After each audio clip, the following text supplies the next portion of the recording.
महत्वाची बातमी, युगेंद्र पवारांच्या उपस्थितीमध्ये पदाधिकारी आणि कार्यकर्ता संवाद बैठक। युगेंद्र पवारांकडून बैठकीमध्ये मार्गदर्शन। पदाधिकाऱ्यांच्या संवाद बैठकीला कार्यकर्त्यांनी मोठ्या प्रमाणामध्ये गर्दी केली आहे।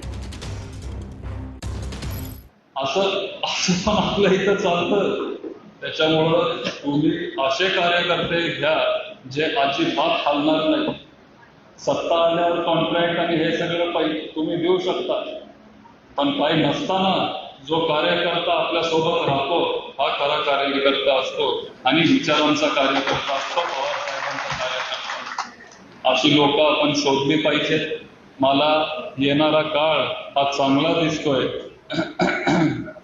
पुढचे सगळे दिवस हे आपलेच असणार आहेत, पण आपल्याला निवांत राहून घाळ राहून चालणार नाही।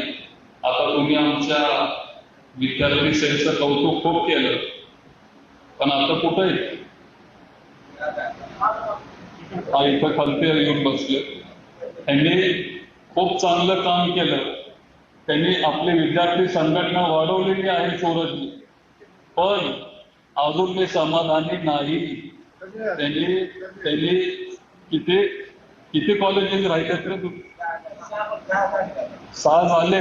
बारामती तालुक्यात तुमच्या माहितीसाठी सांगतो 17 का 18 कॉलेजेस, त्या 18 कॉलेजेस पैकी फक्त 6 कॉलेज झाले। अजून 3 पट काम करायचं राहिलंय। त्याच्यामुळं ते चांगलं काम करत आले। मला वाटलं तुम्ही तिथून हळूच सटकला, पण इथं मागे येऊन बसले। त्यांनी ते चांगलं काम केलंय, नाही असं नाही। संघटना आपली खूप वाढत चालली।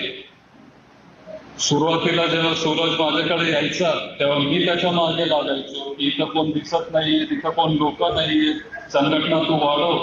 नंतर स्वतःहून त्यांनी कष्ट घेतले आणि संघटना त्यांनी